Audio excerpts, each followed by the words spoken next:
मध्य प्रदेश के पूर्व मुख्यमंत्री कांग्रेस के वरिष्ठ नेता कमलनाथ ने देश में होने वाले 5 राज्यों की विधानसभा चुनाव से पहले एक बार फिर से ईवीएम को लेकर सवाल खड़े कर दिए हैं। कांग्रेस के वरिष्ठ नेता कमलनाथ ने एक टीवी कार्यक्रम में कहा है कि आज यह ईवीएम का चक्कर क्या है। मैं देश की जनता से ये पूछना चाहता हूं कि भारतीय जनता पार्टी आज से ही देश में चुनाव कराने की जिद क्यों कर रही है। ईवीएम में से कौन सी खुशबू आती है। अगर आप जीतते हैं तो बैलेट पेपर के जरिए मतदान से जीतते। इसके साथ ही कांग्रेस नेता कमलनाथ ने यह भी कहा कि अगर देश की आम जनता में या किसी को भी ईवीएम को लेकर किसी भी तरह का शक है तो आपको खड़े होकर ये कहना चाहिए कि बैलेट पेपर से ही चुनाव लड़ा जाएगा। उन्होंने इस दौरान भारतीय जनता पार्टी की सरकार पर गंभीर आरोप लगाए हैं। कांग्रेस नेता कमलनाथ ने कहा है कि आप कांग्रेस का वोट नहीं लूट रहे हैं, बल्कि आप इस देश की जनता को मूर्ख बनाकर उनके वोट लूट रहे हैं। दरअसल साल 2018 में मध्य प्रदेश में हुए विधानसभा चुनाव में कांग्रेस ने जीत हासिल की थी। इस मुद्दे पर जब उनसे सवाल किया गया तो उन्होंने जवाब में कहा कि लोकसभा चुनाव में खुद को बचाने के लिए भाजपा ने चिन्हित सीटों पर ईवीएम से छेड़छाड़ की थी।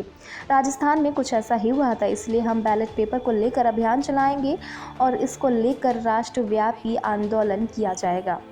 इस मामले में कांग्रेस अन्य राजनीतिक दलों के साथ भी बातचीत कर रही है। इस बातचीत के दौरान कांग्रेस नेता कमलनाथ ने ये भी कहा कि आज अमेरिका में ईवीएम नहीं है, पूरे यूरोप जापान में ईवीएम नहीं है, पर अपने देश में ईवीएम है। उन्होंने कहा कि ये बात सही है कि ईवीएम की शुरुआत कांग्रेस के समय हुई थी।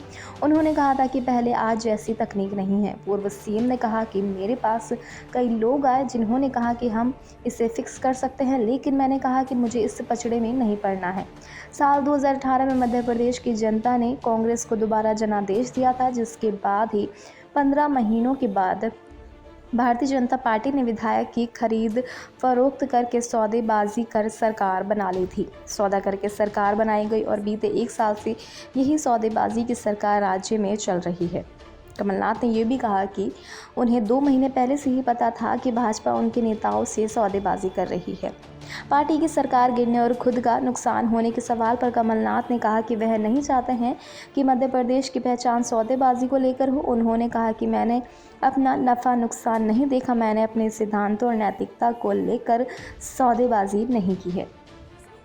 Subscribe to our YouTube channel and press the bell icon to get the latest updates.